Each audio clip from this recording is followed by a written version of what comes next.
vamos a quedarnos con un sistema sanitario que va a salir fortalecido pues, por todo el trabajo que se ha hecho, pero que por otro lado con profesionales que han dado mucho y que pueden en los próximos meses y van a sufrir las consecuencias de esta situación en la que desde el punto de vista emocional pues vamos a estar un poco tocados. Y un poco este manifiesto, esta iniciativa, lo que busca, sin quitar en absoluto ningún derecho a ninguna persona, que es el derecho a una reclamación o a que la consideración de que tengan la posibilidad de poner una demanda, se considere o se contemple que las circunstancias en las que hemos estado trabajando son excepcionales, que la potencial reducción de la calidad de los cuidados y que de alguna manera pueda ser causa de una demanda no es una responsabilidad de los profesionales sanitarios. En este sentido, se ha hecho todo lo posible con los recursos disponibles y la petición es que estas demandas o estas reclamaciones no vayan dirigidas, excepto en los casos que se ha comentado, en los que claramente haya una negligencia, una mala praxis, no vaya dirigido hacia los profesionales, porque en cualquier caso existen vías alternativas, que son las que de alguna manera se tendrían que priorizar para que todos, tanto los pacientes como sus familias, pero incluso los profesionales, no suframos más consecuencias negativas de toda esta situación que ya por sí misma está teniendo muchísimas víctimas.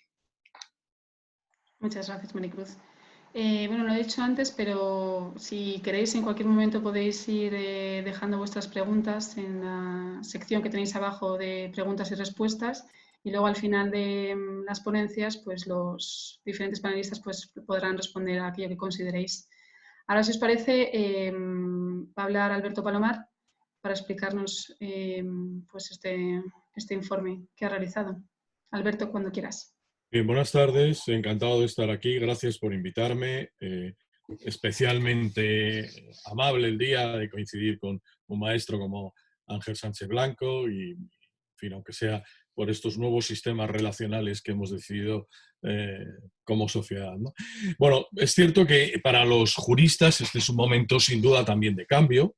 Nosotros habíamos vivido la responsabilidad sanitaria sobre la responsabilidad patrimonial y la responsabilidad sanitaria, la responsabilidad de las administraciones públicas sobre algunos parámetros que en estos momentos, no voy a decir que estén en crisis, pero que exigen adaptación, que yo creo que es la mejor solución.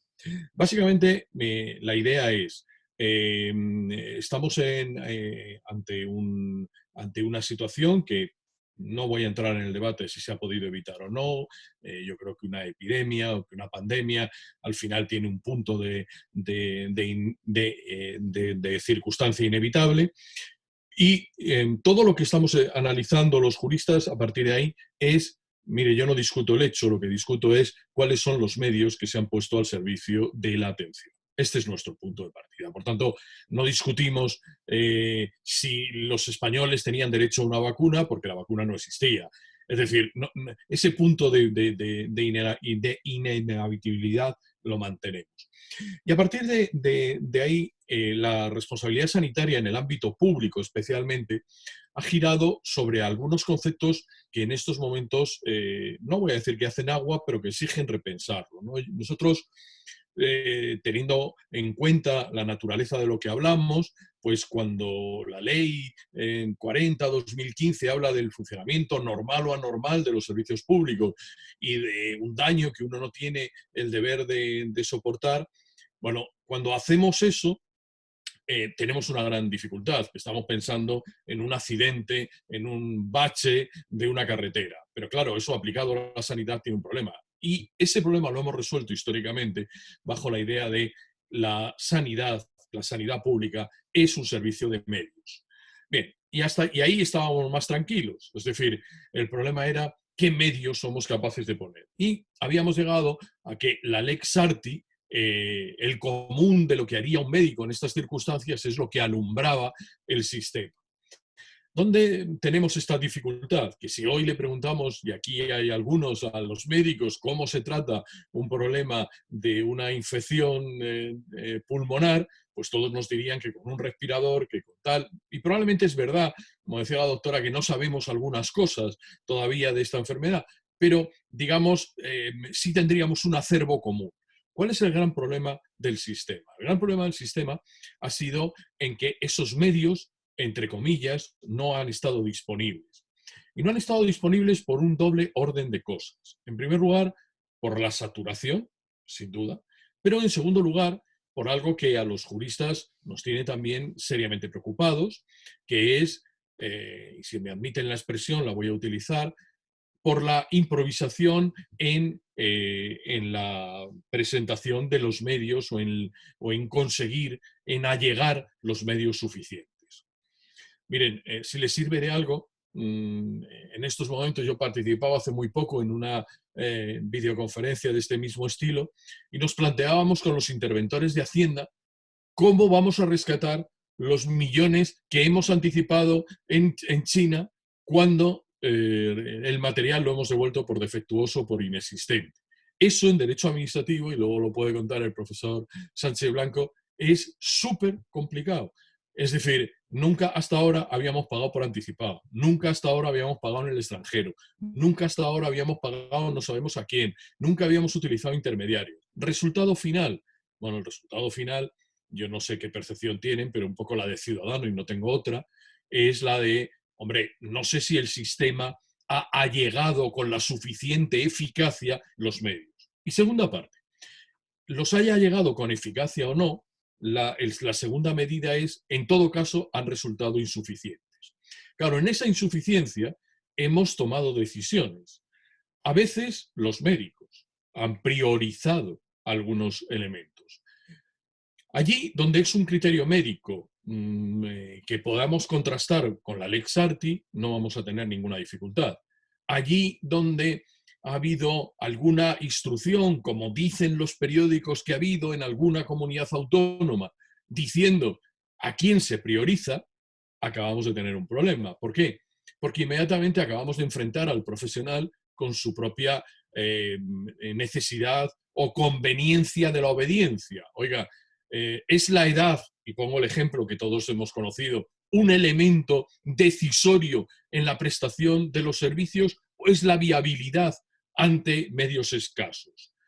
Claro, no tiene nada que ver. En la viabilidad hay un criterio médico, aunque también es cierto que salvo en accidentes muy grandes, el médico cuando decide sobre la viabilidad decide con carácter individual. Ahora lo que estamos diciendo no es la viabilidad, sino la prioridad dentro de la viabilidad. Y ese es un terreno un poco más complejo, incluso desde una perspectiva enteramente médica. Claro, ¿esto qué supone? Supone que hemos roto moldes habituales en el que hemos resuelto la responsabilidad patrimonial. Y si quieren, les diría, hemos acercado más la dificultad de la responsabilidad personal de aquellos que han tomado las decisiones, que no se han opuesto a las decisiones o que, digamos, han formado parte de un sistema que creo que no ha sido enteramente suficiente en el aprovisionamiento de bienes y servicios necesarios para satisfacer y, por tanto, en el tratamiento mínimamente esperado. No estoy diciendo que uno tenga derecho a una habitación en un hotel de 5 estrellas y a lo mejor tiene que conformarse con una cama en el IFEMA. Probablemente eso es una forma de subvenir el problema. Ahora, seamos conscientes de que ahí hemos hecho cosas complejas. No me voy a meter en cosas mucho más complicadas, porque aquí hay médicos y está el representante del Colegio de Médicos, y no me voy a meter en cosas más complicadas. Pero les diría que incluso para los juristas, este reclutamiento general de médicos, cualquiera que sea la especialidad, cualquiera que sea el sistema, cualquiera que sea a veces el grado de especialidad o cualquiera que sea el nivel de estudios, plantea, no digo que plantee nada desde el punto de vista deontológico de los médicos, no lo planteo ahí, pero sí respecto del umbral de prestación. Oiga, el umbral de prestación de lo público está pensado para unos determinados niveles. De pronto estos niveles han resultado insuficientemente motivados, insuficientemente estructurados. Esto es lo que me preocupa fundamentalmente. Desde el punto de vista de la responsabilidad patrimonial, el Estado ha dicho siempre con toda claridad que la responsabilidad patrimonial es objetiva y de la Administración. Por tanto, deja al margen la responsabilidad del médico. Decía Paloma que nadie encubre ni las negligencias ni las decisiones individuales que puedan estar en ese marco. Yo de eso no hablo. Hablo de lo común, por decirlo de alguna forma. En lo común, desde un punto de vista técnico, no hay ninguna duda de que la responsabilidad tiene un agente único, que es la Administración. Luego está el derecho de la Administración a repercutir sobre el profesional. Pero me gustaría también decir que desde ese punto de vista de la repercusión, hombre, yo creo, hoy se publica en algún foro de estos jurídicos, en el portal Hay Derecho, hay un análisis de penal donde precisamente viene a decir que, oiga, cuando usted trata de la responsabilidad, él habla de la responsabilidad penal de los médicos, tendrá que tener en cuenta, médicos y demás personal sanitario, tendrá usted que tener en cuenta el estado de necesidad, el estado en el que usted los ha situado. En ese estado, las decisiones son de otro tipo desde el punto de vista del nexo causal del ámbito penal. Bueno, trasladado aquí, yo creo que pasa exactamente lo mismo. Si trasladamos eso al ámbito de la responsabilidad patrimonial, la responsabilidad patrimonial, por todas estas cosas que he dicho, son, sin lugar a duda, objetiva y de la Administración. Y discutiremos entre juristas y entre jueces, discutiremos el nexo causal y discutiremos quién entra y quién sale en ese nexo causal. Pero yo creo que ahí claramente están fuera los profesionales que, por otro lado, les recomiendo, si no lo han leído, el artículo de hoy en Hay Derecho, donde dice algo que yo mismo dije en el informe que entregué, ¿no? Y es que es muy probable que la acción que más prosperabilidad tiene en estos momentos es la que en el ámbito penal se refiere a la que podrían ejercer los médicos por haber trabajado sin medidas de salud laboral. Y él hace un análisis de los 12 delitos de los que hemos venido hablando todos y dice en prácticamente los 12 que no lo ve y acaba diciendo que en el 11, que es el de la salud laboral, es justamente donde ve que hay un reproche de responsabilidad penal más importante, pensando en la Administración y, por tanto, pensando más en los médicos frente a la Administración que en el usuario frente a la Administración. Bueno, yo no quiero cansar, yo creo que el profesor Sánchez Blanco nos dé su opinión, que será más fundada que la mía, pero en todo caso, yo creo que, desde luego, las condiciones en las que hemos hecho prestar el servicio, tanto desde el punto de vista de salud laboral como desde el punto de vista del umbral prestacional y de la eficiencia e ineficiencia en la provisión de medios, hace que, si hay responsabilidad, sea una responsabilidad objetiva y patrimonial y no subjetiva y de los profesionales que han participado. Por mi parte, nada más. Muchas gracias.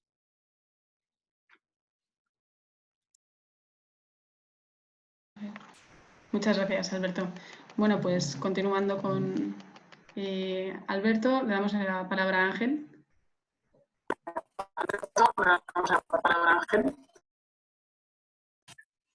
Buenas tardes, una satisfacción encontrarme con todos vosotros, en particular con la coincidencia del profesor Alberto Almeda, querido compañero de docencia y autorizado magistrado. Insisto en lo que él ha expuesto. Responsabilidad objetiva tenemos en nuestro sistema jurídico desde el año 1954, muy distante ya en el tiempo, el sistema de responsabilidad objetiva. Existencia de daño por situación normal y, por supuesto, trasladado ese esquema al texto constitucional en el artículo 106 y a la todavía reciente Ley de Procedimiento Administrativo Común 39/2015. Responsabilidad objetiva que, por supuesto, excluye, porque aquí no hay alteridad ni bilateralidad entre el paciente y el profesional sanitario, la vía civil y la vía penal. Muy llamativa la vía penal, producto del impacto periodístico y en los medios, pero por supuesto entiendo pues muy difícil de encontrar viabilidad. Pero lo que en estos momentos preocupa a la Fundación es que se quite las imputaciones personales a un sistema que por sí es de responsabilidad además colectiva y vinculado a la idea de servicio público. y donde pues el enfermero o la enfermera coexisten con el médico o la doctora, y que por supuesto integra además todo el complejo de especialidades médicas que la práctica en los hospitales durante estos meses pues se ha roto totalmente. Lo que tenía que ser objeto de tratamiento por internista ha obligado a que actúe el dermatólogo o actúe el cardiólogo o actúe el radiólogo o actúe el rehabilitador.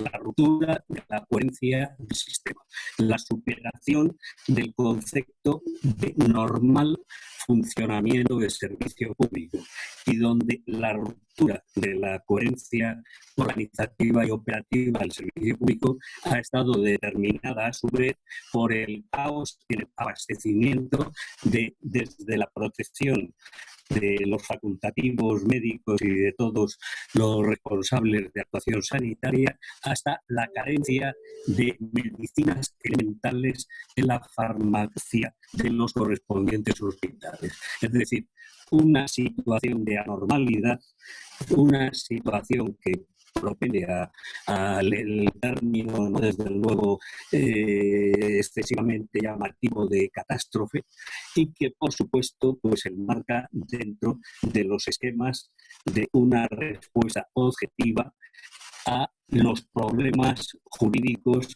y los daños causados sobre pacientes, y proyectado, por supuesto, a todo el ámbito familiar y profesional de los damnificados por este caos en el servicio público sanitario. Imputable, por supuesto, a un sistema que se ha ido deteriorando durante los últimos decenios por la ruptura de la articulación del sistema sanitario originario, proyectado a las comunidades autónomas, que han generado como consecuencia de medidas clásicas en la legislación de contratos, han profundizado en el caos.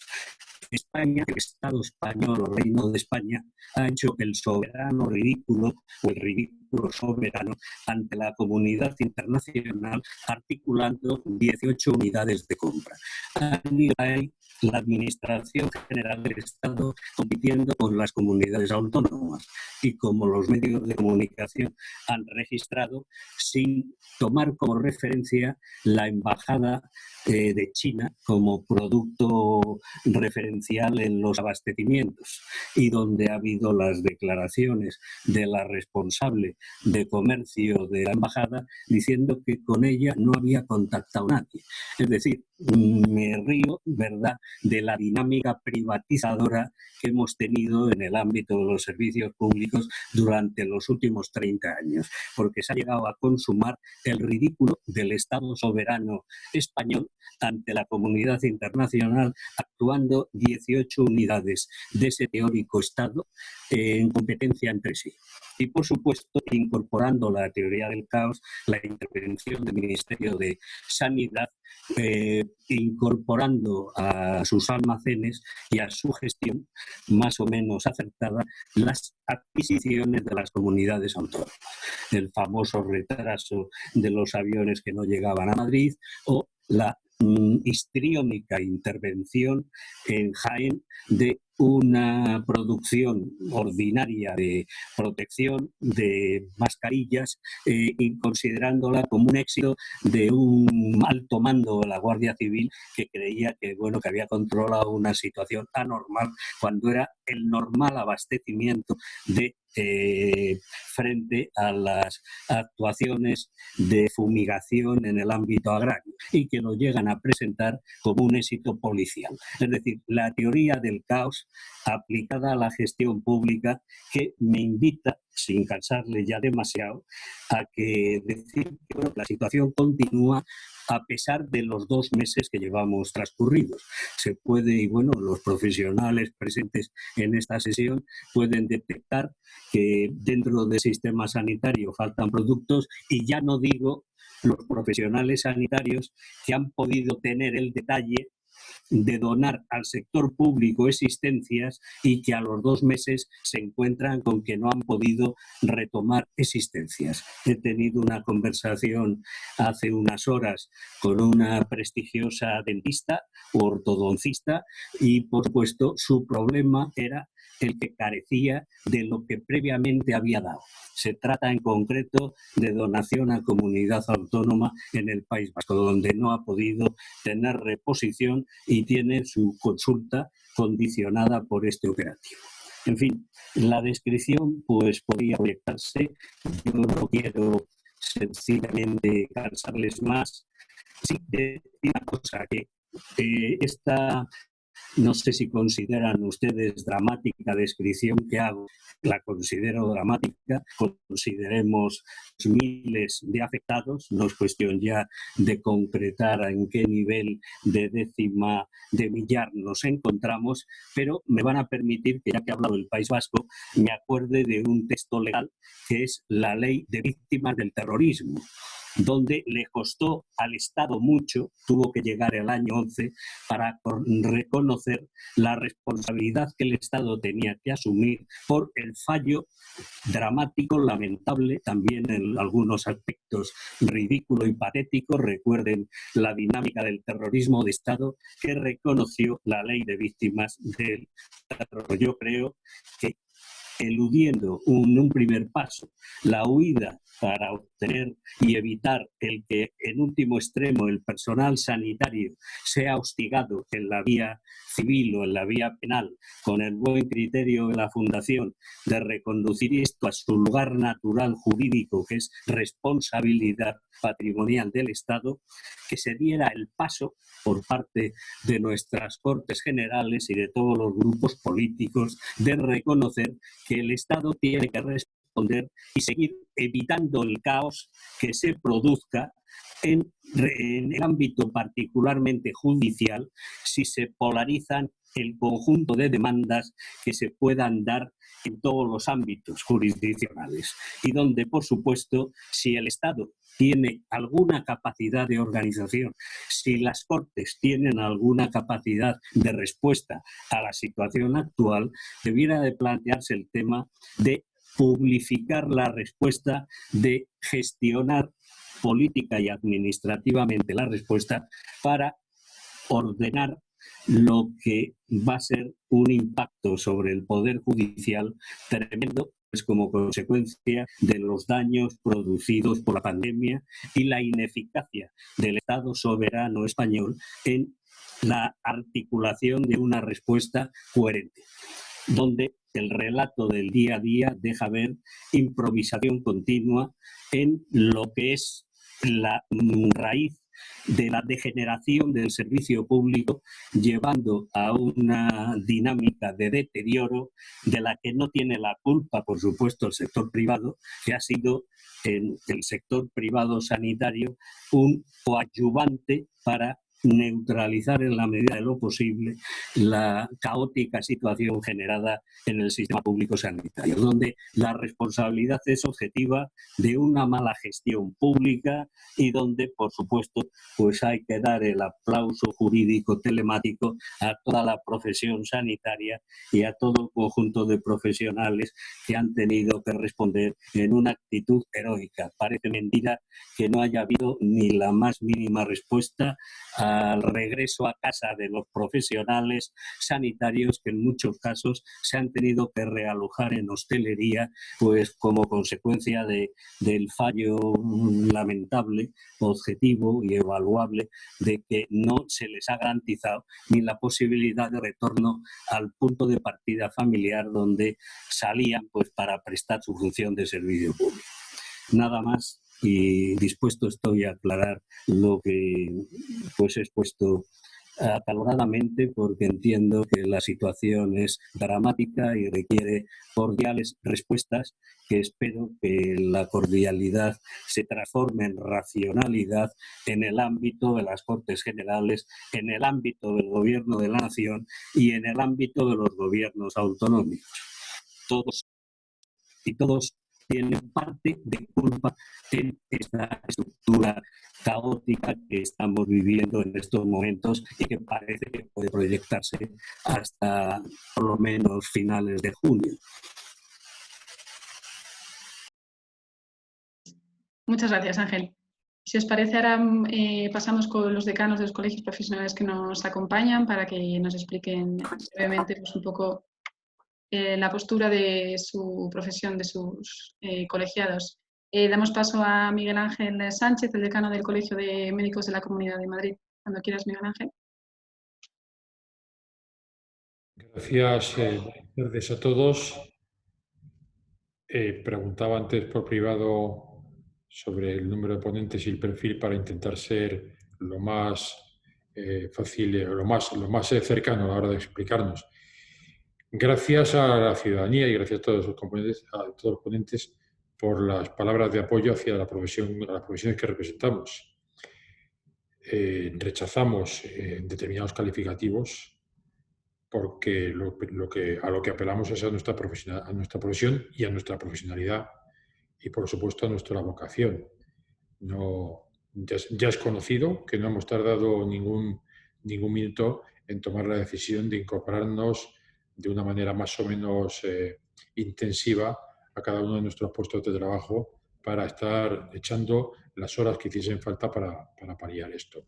Quizá por poner un poco en situación, por la parte que me corresponde, decir a los que nos estén escuchando que en Madrid hay colegiados 47.000 médicos y médicas, de los cuales están en activo aproximadamente unos 42.000 y pico médicos como profesionales de la medicina, que aún así, cuando empezó la epidemia local, el Colegio de Médicos aportó a la administración local una lista de médicos y voluntarios, voluntarios se entiende estudiantes de medicina, por un total de 1.798 personas más. Pero, centrándome un poco en cómo son las cifras de la situación de Madrid, para que se hagan un poco de idea de la dimensión de cómo hemos tenido que trabajar, en Madrid hay entre los hospitales públicos y los privados, hay más de 100 clínicas y hospitales, de los cuales hospitales públicos son aproximadamente 37, y la dotación que teníamos en camas de cuidados intensivos antes de la epidemia era aproximadamente 500 camas en la capital, en la Comunidad de Madrid. Cuando se hace el Real Decreto de Alarma, para el 14 de marzo ya se había dotado en esos días a la Comunidad de Madrid un plus y andábamos por 1.074 camas, es decir, se había duplicado o un poquito más el número de camas de UCI y, sin embargo, en el famoso pico de la curva, se llegan a superar las 1.500 camas ocupadas en régimen de cuidados intensivos.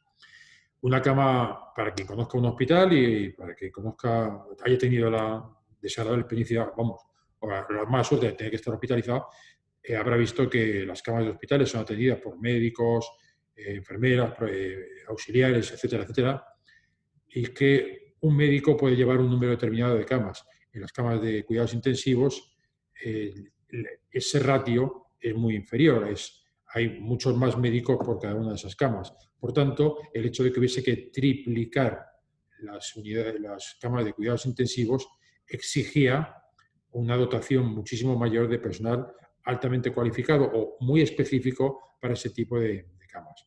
Además, como todos conocen, ha habido que aumentar las camas de hospitalización de mayor o menor intensidad, dotando a esos 100 y pico clínicas o hospitales de Madrid, dotándoles de hospitales de campaña que han sido organizados y coordinados por organizaciones no gubernamentales. ¿Quién nos iba a decir que las ONGs iban a trabajar en nuestro país? Por grupos hoteleros que han prestado sus instalaciones para dotar de camas, de habitaciones de estancia, y por último el hospital que se creó en el recinto ferial de Madrid. Por tanto, se multiplicó la dotación y hubo que dotarla de profesionales. Y que una vez más dimos un paso al frente de los profesionales, porque ya digo que en Madrid al menos se presentaron esos 1.798 voluntarios.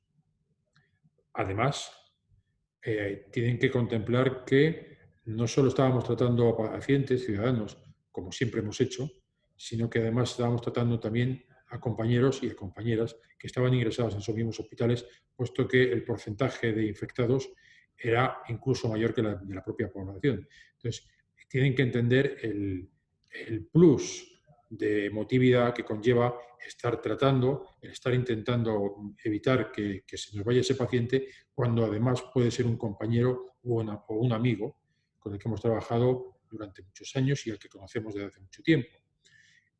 Ahora mismo llevamos en todo el Estado español un total de, la cifra puede bailar porque incluso me acaba de llegar un mensaje de otro posible fallecido. Por ahí mismo hay 88 fallecidos en España, de los cuales 47 eran médicos en activo. En Madrid han fallecido 14 médicos en activo. Entonces, que tienen que entender que ha habido un plus de ansiedad, de estrés, ante el desconocimiento de la enfermedad. La COVID, al fin y al cabo, era una enfermedad nueva, y ante el desconocimiento de las posibilidades que teníamos desde el punto de vista de acción terapéuticas, porque no teníamos bien orientado la terapia virológica, las condiciones de trabajo y las condiciones anímicas en las cuales estábamos trabajando, con unas situaciones de máximo estrés y de máxima angustia, porque por primera vez en mucho tiempo las grandes civilizaciones, los grandes países, no teníamos bien ubicada y bien controlada la situación ante la que nos enfrentábamos.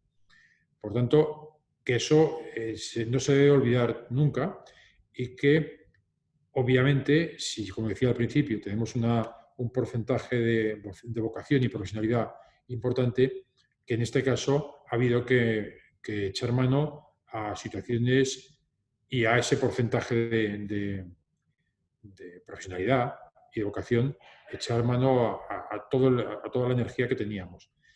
Que en ningún caso, ningún médico se plantea en su vida tener que tomar decisiones sobre si debe vivir o no un paciente, que nosotros estudiamos para cuidar, si es posible para curar, y estudiamos para mejorar las condiciones de vida. Jamás nos tenemos que plantear esas situaciones tan lamentables, y que por tanto el tener que vernos trabajando con tanta presión es algo que nunca nos podíamos haber imaginado. Y por mucho, decía el profesor Ángel Sánchez Blanco, que se ha hecho mal por la administración, sin querer quitarles parte de sus responsabilidades, el único culpable de esto es un microorganismo, que es un virus, y evidentemente si en el 1 de febrero, por poner una cifra, a cualquier ser humano de los que habitamos este planeta le hubieran preguntado si nos esperábamos esto, nadie se lo hubiera creído y nadie lo hubiera aceptado. Por tanto, seamos templados también en nuestras valoraciones, puesto que se ha actuado como sociedad conforme a lo que hemos ido viendo cómo esto crecía.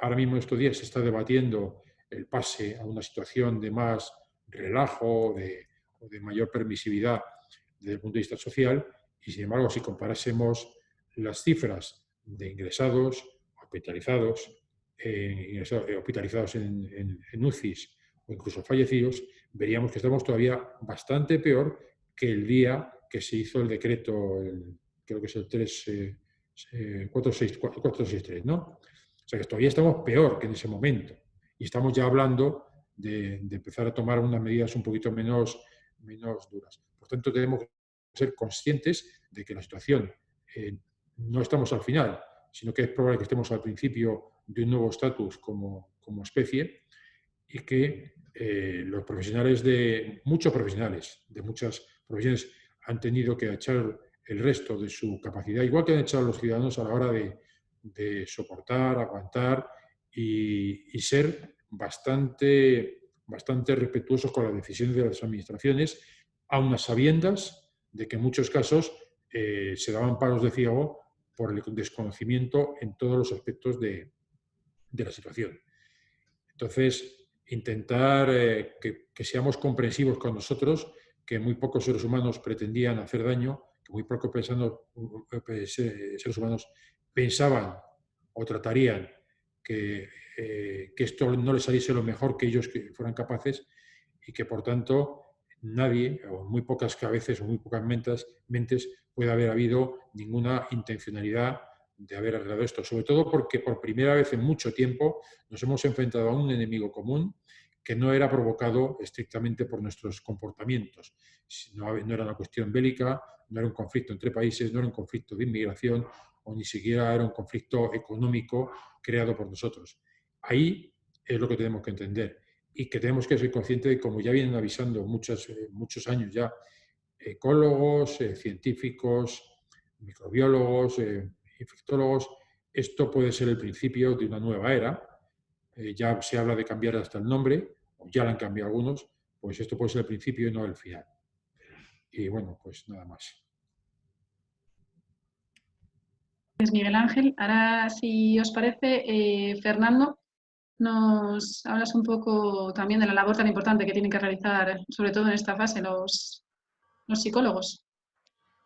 Bueno, buenas tardes. Yo, en primer lugar, permítame que en nombre de todos los psicólogos de Madrid muestre mi agradecimiento a todos los profesionales sanitarios. Tenemos aquí a Miguel Ángel como representante de los médicos, Maricruz, que en definitiva, en cierto modo, también representa a los intensivistas, que son los médicos que han estado más en primera línea, Aurora como fisioterapeuta, pero vamos, a todos los profesionales, que creo que lo que debemos es nuestro agradecimiento, ¿no?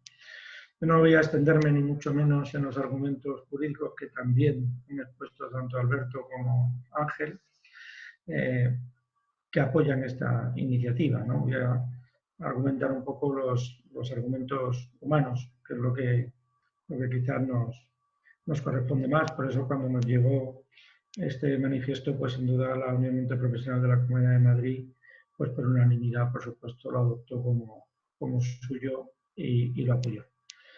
Probablemente diga muchas cosas que ya se han dicho. En primer lugar, señalar las condiciones de trabajo en las que se realizó la labor de todos los profesionales sanitarios y en la que se está realizando. Donde además de un estrés laboral que se ha puesto de manifiesto, de una sobrecarga enorme, de dobles jornadas, de cansancio, de llegar a tu casa con ansiedad, de no poder dormir, de que te lleguen las imágenes de toda la mañana, de volver con el miedo a contagiar a tus familiares, a lo mejor teniendo que convivir con personas mayores o con enfermos, y seguir al día siguiente y al día siguiente. Parte de esa enorme carga de estrés laboral y de ansiedad, había que añadir una carga enorme de estrés moral.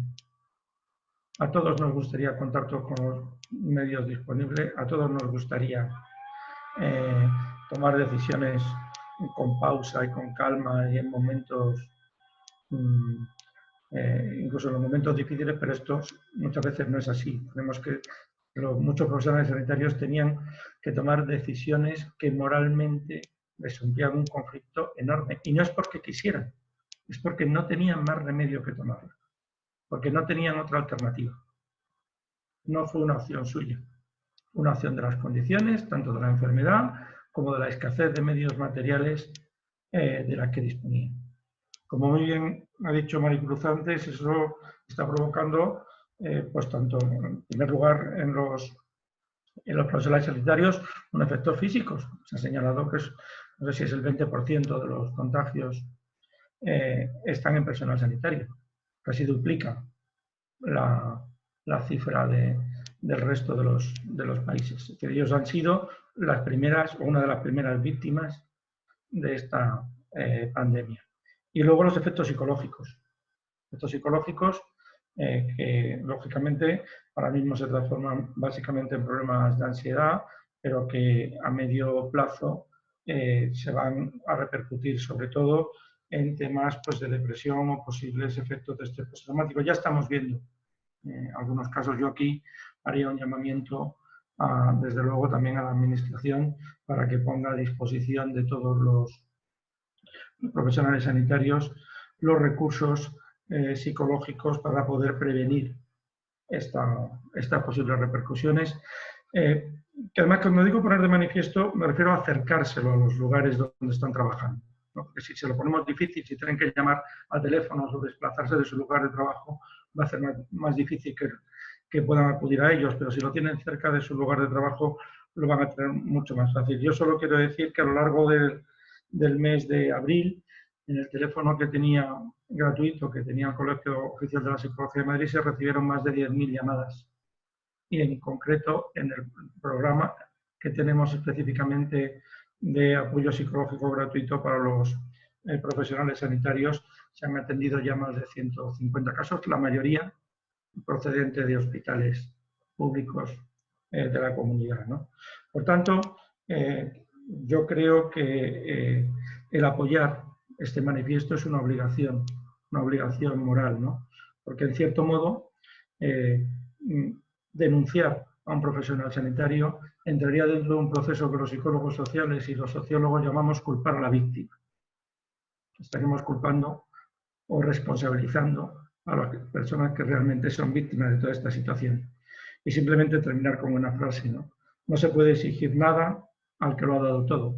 Y yo creo que esa es la situación que estamos viviendo actualmente con los profesionales sanitarios. Muchas gracias.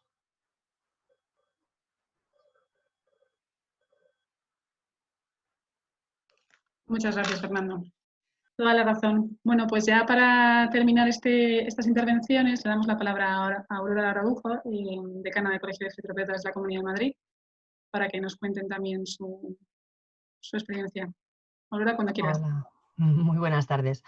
Bueno, yo quería agradeceros el propio manifiesto, porque la verdad es que los que hemos estado trabajando y seguimos trabajando en toda esta vorágine que ha traído la pandemia, pues sí que en un momento dado nos hemos llegado a sentir con miedo porque ningún sanitario, creo, en España trabaja por algo que no sea vocación y vocación de cuidado. Y nos hemos encontrado, concretamente yo puedo hablar de mi colectivo se encuentra en un momento dado entre el 11 y el 12 de marzo, nefastos, con una situación complicada, porque lo primero que pensamos somos un colectivo que tiene un trasiego muy grande de pacientes. ¿Cómo cortamos el ser un vector de contagio cuando no tenemos medios a nuestro alcance para poderlo hacer? Y se opta por reconducir todas las unidades de fisioterapia a nivel, yo creo que nacional, en nuestro caso en Madrid, asumiendo algo de lo que se ha hablado poco y es la discapacidad que eso puede generar. Estamos hablando de que en mi servicio, por ejemplo, tuvimos que suspender tratamiento a 440 personas diarias. Bueno, los fisioterapeutas parece que no salvamos vidas, pero sí podemos paliar mucho la discapacidad de otros cuadros. Ha seguido habiendo enfermedades que no eran la COVID. Entonces, en ese dilema moral, además nos redistribuimos para afrontar la crisis sanitaria desde donde se nos ha pedido. En algunos casos con un seguimiento de pacientes para ver cómo estaban, para darles consejos. Bueno, pero luego también pues, nos redistribuimos por las UCIs, por las unidades de las readaptadas, esas ampliaciones de cama, tanto en equipos de ayuda a la pronación como luego para realizar fisioterapia en los pacientes críticos. Pero seguíamos pensando en los pacientes que habíamos dejado, nosotros sentíamos en la estacada. Qué duro que un profesional que ofrece lo que tiene y no está obligado a más, como bien decía Fernando, esté pensando continuamente en qué ha pasado con esa gente que ha querido proteger por un lado y deja en su casa, pero no sabemos cómo lo retomaremos. Entonces, por un lado, para mí es muy importante este manifiesto porque creemos que es una muestra de empatía hacia una situación muy difícil, como se ha vivido, ya digo, efectivamente en muchas profesiones, pero nosotros representamos en este caso a las sanitarias.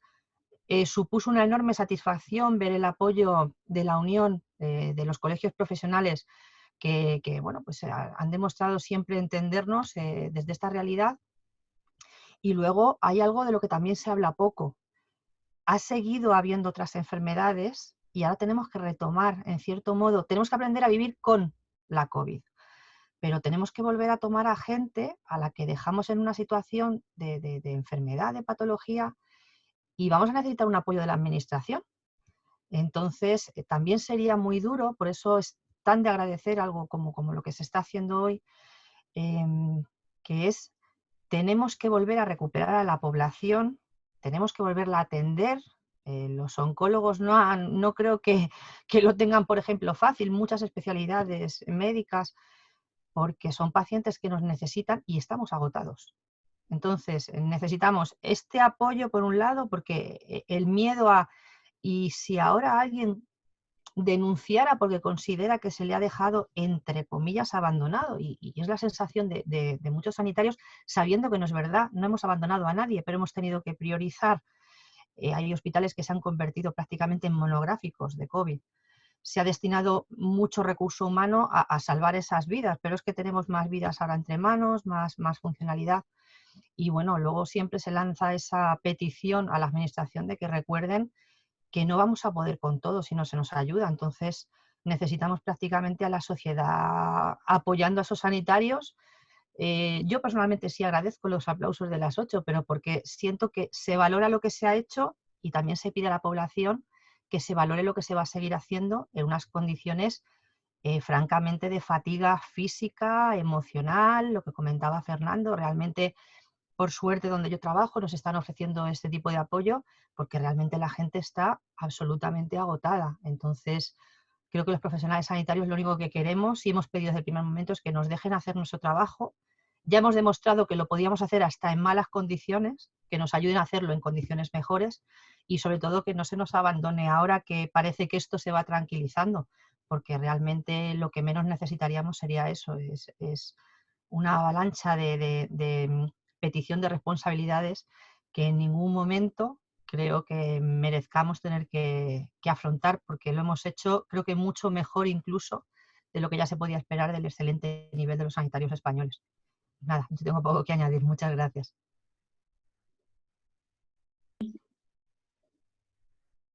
Muchas gracias a ti, Aurora. Muchas gracias, Aurora. Si os parece, vamos a pasar a las preguntas que nuestros espectadores nos están realizando. Lo que sí rogaría a todos los panelistas es que sean concretos, porque vamos un poco justos de tiempo. A ver, tenemos aquí una pregunta de Pedro de la cadena SER, que nos pregunta: ante el previsible tsunami de procedimientos que se avecinan, y dado que la naturaleza de los perjuicios del personal sanitario es global, ¿los órganos colegiales apoyarían o promoverían una demanda colectiva? Pues no sé si Fernando o Miguel Ángel, ¿alguno queréis contestar?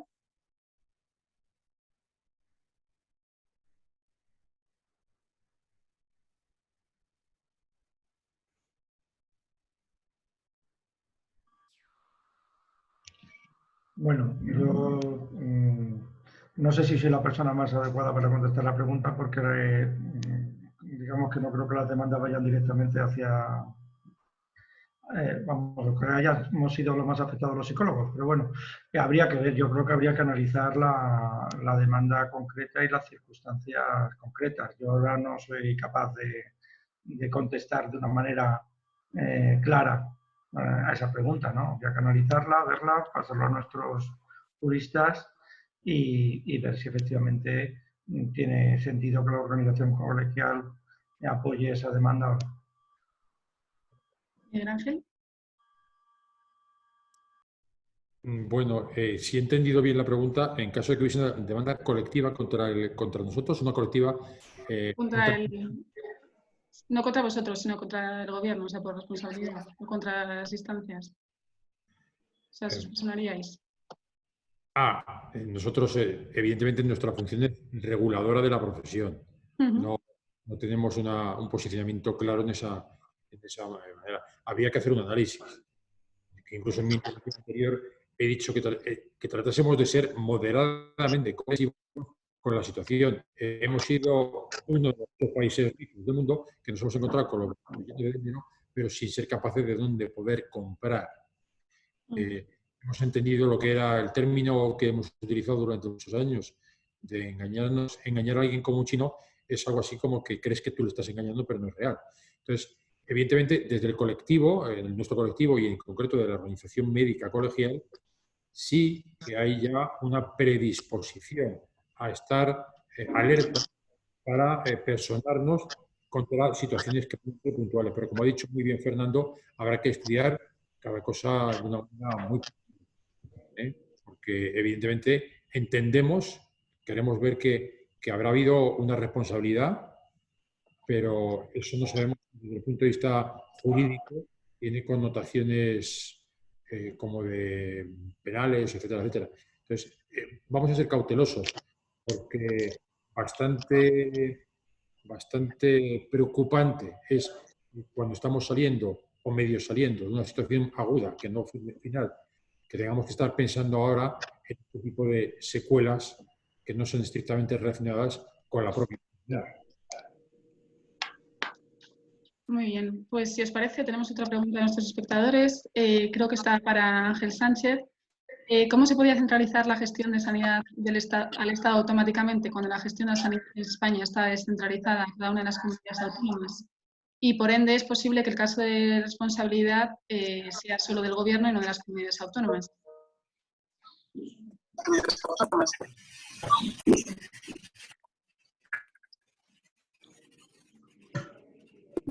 No he podido catalogar. Perdón, repito la pregunta. Sino también, Alberto. ¿Cómo se podía centralizar la gestión de sanidad al Estado automáticamente? Como han hecho ahora, que han cogido, digamos, las competencias con el mando único. Como la gestión de la sanidad en España está descentralizada en cada una de las comunidades autónomas, por ende ahora es posible que la responsabilidad sanitaria sea solo del Gobierno por tener este mando único y no de las comunidades autónomas.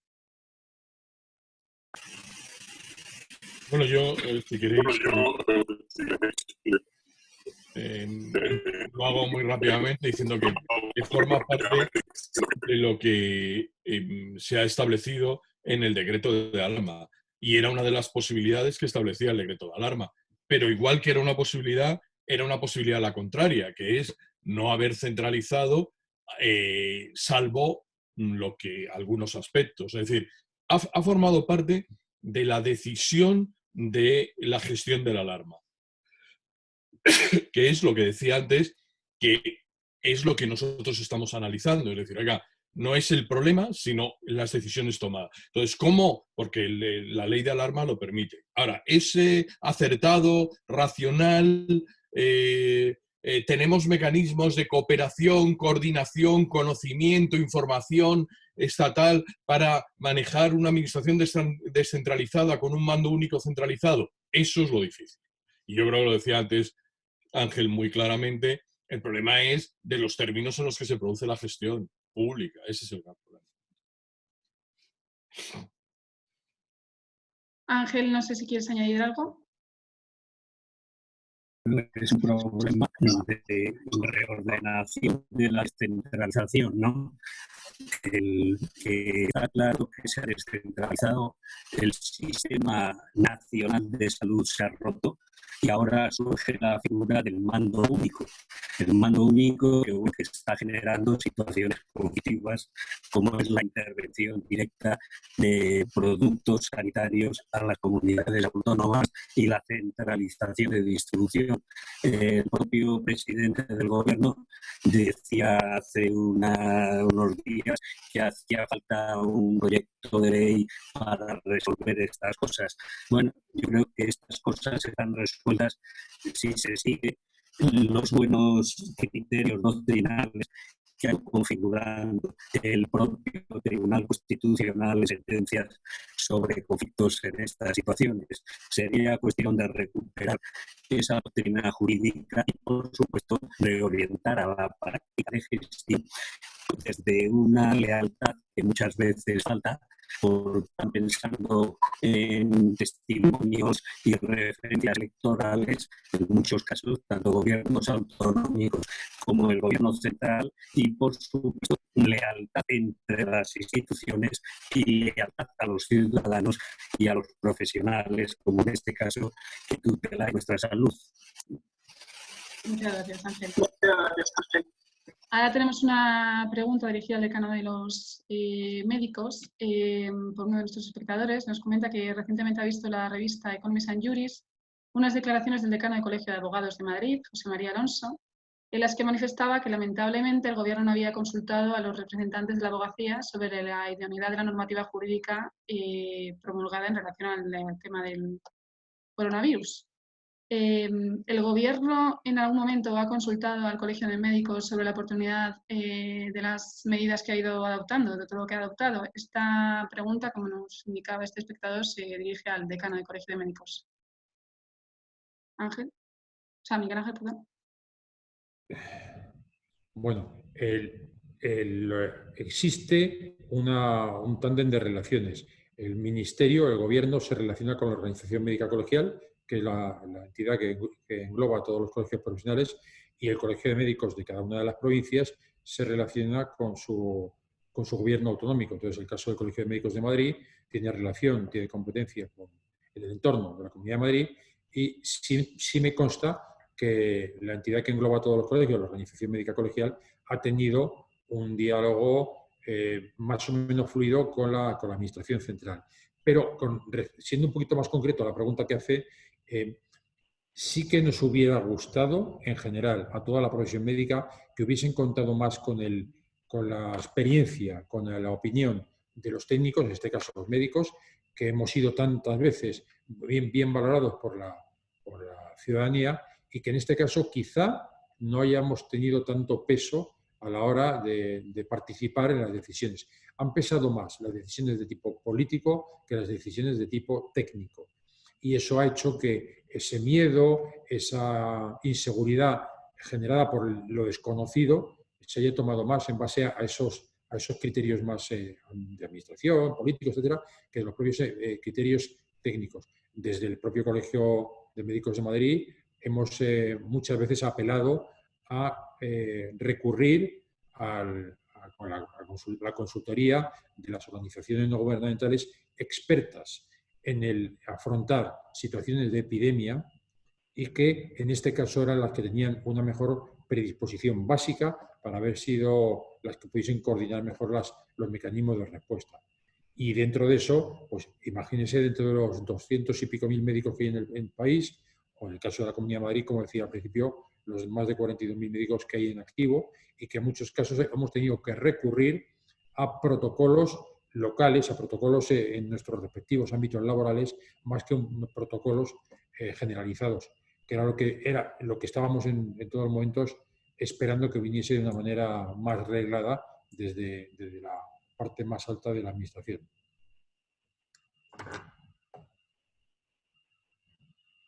Muchas gracias, Miguel Ángel. Tenemos una pregunta para la doctora Maricruz. El Ministerio de Sanidad hizo público que no se podía discriminar por la edad de entrada a las UCIs. Usted, como médico responsable de una de estas UCIs, ¿cómo ha gestionado esta situación? Bueno, la verdad es que, aunque la situación es compleja, nosotros como profesionales de intensivos estamos acostumbrados a tomar decisiones en condiciones de, por ejemplo, limitación de tratamiento de soporte vital, y hemos intentado, en la medida de lo posible, seguir esas recomendaciones, esa manera de trabajar, aunque sí que es verdad que hemos llegado en algún momento a tener un sistema saturado en el que hemos tenido que tomar decisiones, pero en función de diferentes criterios. Y esto creo que es importante recalcarlo.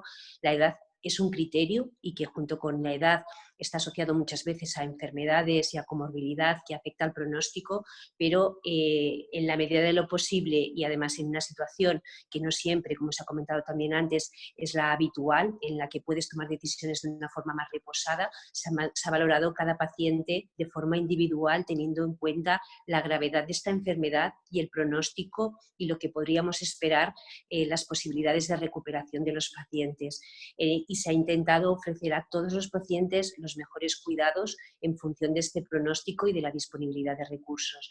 No ha sido la edad de forma exclusiva, creo, el único criterio que ha llevado a tomar decisiones que sí que es verdad que no han sido las decisiones habituales, y hemos tenido ingresados en planta de hospitalización pacientes que en otras ocasiones hubieran estado ingresados en las unidades de cuidados intensivos, y eso lo que marca es que la calidad de esos cuidados ha sido menor por no tener los recursos, pero que en cualquier caso hemos intentado hacerlo de forma individualizada, teniendo en cuenta las características globales de ese paciente y, en la medida de lo posible, y también importante, a pesar de que ha sido difícil, de forma consensuada con otros profesionales, de alguna manera para que esa toma de decisiones no fuera subjetiva, sino objetiva en base a parámetros establecidos y apoyados por los comités de bioética dentro del hospital, pero que la decisión al final ha tenido que ser, como siempre, clínica y llevada a cabo por los profesionales. Y sí que ya se ha comentado, pero eso tiene un impacto en cuanto a tomar decisiones complejas y está relacionado con el estrés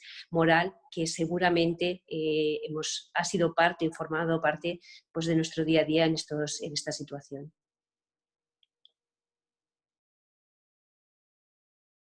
Muchas gracias, Maricruz. Nos vamos de tiempo absolutamente, pero bueno, voy a formular la última pregunta porque me dice Hans que la diga. Hans, periodista del medio jurídico Lawyer Press, nos comenta: hemos y estamos viendo situaciones de desbordamiento del sistema sanitario. Gracias a la gran labor y la superación humana de los profesionales sanitarios se han salvado muchas vidas. Pero más allá de las futuras responsabilidades, ¿no debería reformarse la legislación en materia de catástrofes y epidemias para regular competencias administrativas? ¿No deberían establecerse un plan de emergencias nacional para situaciones como las que vivimos y así tener previsto el material de protección, capacidades hospitalarias y farmacéuticas, protocolos de actuación y regulación de competencias? Aprovecha también para mandar un saludo a los voluntarios de protección civil. Pues no sé, quien queráis ir respondiendo. Fernando, ¿quieres responder? ¿Que levanta la mano? Fernando. Bueno, decir que plan de emergencias existe y los diferencia, pero claro, lo que no han previsto esos planes de emergencia eran unas circunstancias como esta. O sea, prevén emergencias o catástrofes circunscritas a un territorio durante un tiempo determinado, pero efectivamente esos planes no estaban adaptados a una pandemia como la que hemos sufrido. Así que, por supuesto, yo creo que hay que revisar esos planes y aprender de toda la experiencia que hemos sufrido, que hemos sufrido, para mejorar esos planes y hacerlos más amplios, porque es absolutamente necesario, ¿no? Porque cuando se hace, por ejemplo, toda la coordinación entre el ámbito privado y el ámbito público que se ha hecho, pues pero se ha hecho de forma a lo mejor un poco desorganizada porque no estaba previsto. Y eso efectivamente hay que preverlo, entre otras muchas cosas, en los planes de emergencia que existen y adaptarlo a una situación, no de una emergencia puntual, no de una emergencia centrada en un territorio, sino una emergencia prolongada en el tiempo y además que afecta a toda la población.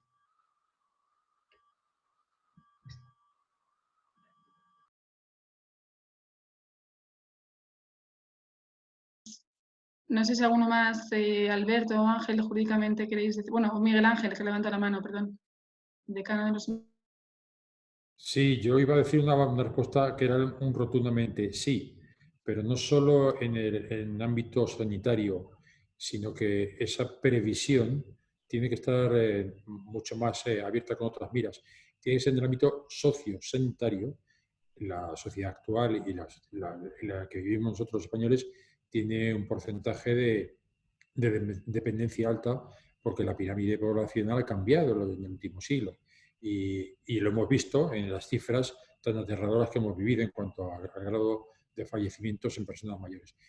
Tenemos que orientar esas nuevas estructuras para la protección sociosanitaria y, evidentemente, no solo en los sociosanitarios, sino también empezar a rediseñar un poco la sociedad en base a que en el futuro las comunicaciones, los contactos entre personas, las condiciones de los transportes van a facilitar que este tipo de situaciones epidémicas o pandémicas sean mucho más frecuentes. Hemos vivido 3 pandemias o casi seguidas en poco periodo de tiempo y las previsiones no son precisamente de que esto vaya a ser el final. Muchas gracias. No sé si Ángel o Alberto queréis añadir algo. Ángel. Sí. Bueno, yo diría que no hacen falta más leyes, sino aplicar coherentemente las que existen, ¿no? Estamos hablando de alarma, que en realidad es un estado de excepción, y hay leyes que pudieran haber formado la excepción, como son las medidas especiales en materia de salud pública del año 86, la propia Ley General de Sanidad y la legislación, la Ley de Salud Pública, ¿no?, que remite pues al texto del año 2011. Está también el marco de la Unidad Militar de Emergencia, que trataba de responder a situaciones catastróficas, pero en alguna medida conectando con la intervención del doctor Sánchez Sillón, al referirse a mi exposición, que profundizaba o personalizaba en el gobierno, es decir, que ha faltado previsión incluso en la configuración y el despliegue de la unidad militar de emergencia. El famoso hospital que tenía la unidad militar de emergencia se despedazó como decisión del actual presidente del gobierno y se repartió entre unidades militares a la altura del tercer trimestre de 2019, lo cual deja ver que una estructura de esa estructura y el jefe más famoso pues tendría que haber sido este hospital de la unidad militar de emergencia, que luego pues, se ha tratado de recomponer en la medida en que se ha podido. Es decir, falta previsión y en este sentido está claro que el virus es el culpable, pero está la... Perdón, Ángel, parece que estamos teniendo problemas con tu micro, tu sonido. Si te parece, te lo van a mirar. Y Alberto, si quieres continuar y ya cerramos. Ahora te lo miran internamente, a ver. Alberto. No, a ver, yo creo que el profesor Sánchez Blanco lleva razón en que probablemente no es un problema de leyes. Sí es cierto que algunas cosas necesitan adaptación. Por ejemplo, hemos tenido un problema sin duda en los pagos. Una parte de la demora, digamos, en la satisfacción y en el aprovisionamiento de los bienes y servicios es porque nuestra administración no está prevista para el anticipo de pagos en el extranjero. Y probablemente hay cosas de estas que nos ayudarían, ahora que tenemos experiencia y ahora que sabemos cuál es el problema, hay cosas que nos ayudarían si tuvieran otra regulación u otra previsión. Hemos tenido que inventar, entre comillas, el contrato de emergencia y a qué se aplicaba. Es decir, si no hay más que ver que hemos empezado, me parece que es en el 7-2020 y estamos en el 18-2020 de decretos leyes. Es decir, que la improvisación normativa ha sido brutal porque había cosas que la administración no sabía, no tenía posibilidades de hacer en las condiciones que el mercado parece que demanda, como es, por ejemplo, la compra en el extranjero y la compra en mercados estresados. Eso ha sido una enorme dificultad que probablemente nos debe llevar a pensar en algún otro mecanismo. Que no estoy hablando precisamente de leyes ni de más normas, yo creo que las normas son suficientes y que efectivamente lo que hay que hacer es aplicarlas con un poco más de coherencia. Simplemente me gustaría decir que, aunque es melancolía decir estas cosas, si el servicio de información que estaba previsto en la Ley de Cohesión del 2003 realmente hubiera tenido el alcance y la extensión que estaba diseñado, probablemente hoy estaríamos más tranquilos en un mando centralizado si por lo menos tuviera la información suficiente. Sin embargo, todos los servicios de información y de coordinación no tienen el alcance, no nos hemos preocupado históricamente de darles la consistencia suficiente para que hoy pudiéramos hablar, como decíamos antes, de un Estado leal y que por tanto 18 compran a la vez, aunque paguen los 18 por separado, no lo sé, pero hay muchas cosas que se podían haber avanzado y que yo creo que debemos de estudiar para el futuro, sin necesidad de una ley de emergencia, que yo creo que hay muchas y mayores y sin mayores problemas. Gracias. Muchas gracias. Si os parece ya, Maricruz, que creo que habías levantado la mano.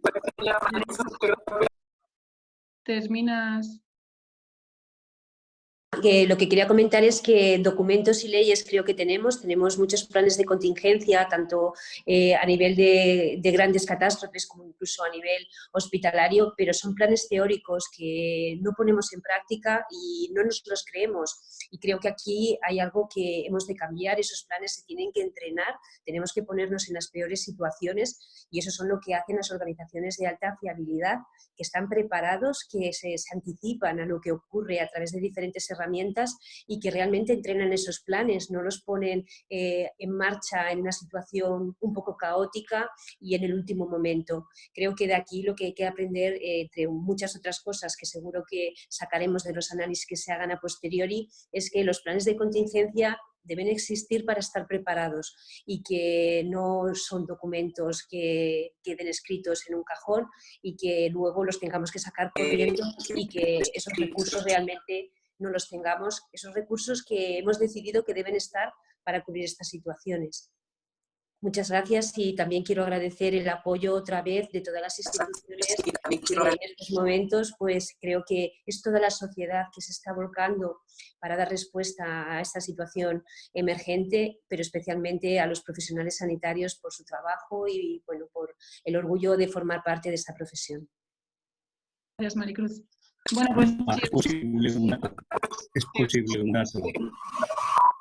Quisiera aportar en relación con las previsiones el que el Instituto Español de Estudios Estratégicos y la Estrategia de Seguridad Nacional ya anunciaron este fenómeno vírico.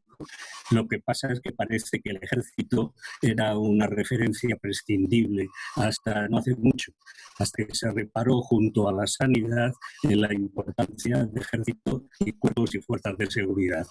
Hay específicamente un artículo publicado por el Instituto Español de Estudios Estratégicos, de la que es autora una señora que se llama María del Mar Hidalgo García, el que habla de las pandemias y la seguridad internacional. Y, por supuesto, estructurada su reflexión desde el Estado español. Esto ha sido desoído, del mismo modo que ha sido relativizada la llamada de atención de la propia estructura internacional a estos efectos, ¿no? De la Organización Mundial de la Salud, entre otros puntos de referencia. Pero con referencia militar están estos dos estudios, Instituto Español de Estudios Estratégicos y la Estrategia de Seguridad Nacional, en la que se hacía referencia a este potencial peligro. Sin embargo, es el único referente que había medianamente estructura, pues se amortiza el hospital de la Unidad Militar de Emergencia. Está claro que puede haber habido otros avisos y sin duda estos son los organizativos que conectan con la propia estructura del Estado. Muchas gracias, Ángel.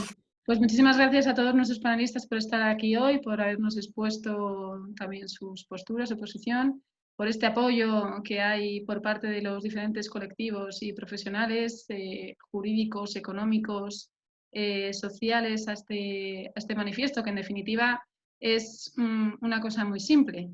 Es ser agradecidos con los que han sido agradecidos con nosotros. Entonces, pues nada más por nuestra parte. Todas las preguntas que quedan en el tintero me comprometo a responderlas. Se la pasaré a los panelistas para que puedan responderlas, pero es que la verdad que nos estamos yendo de tiempo y me he comprometido que iba a ser 1 hora hoy. Así que muchísimas gracias a todos y nada, espero que sigan apoyando esta iniciativa y que también la puedan trasladar y darla a conocer al resto de la sociedad. Muchísimas gracias a todos.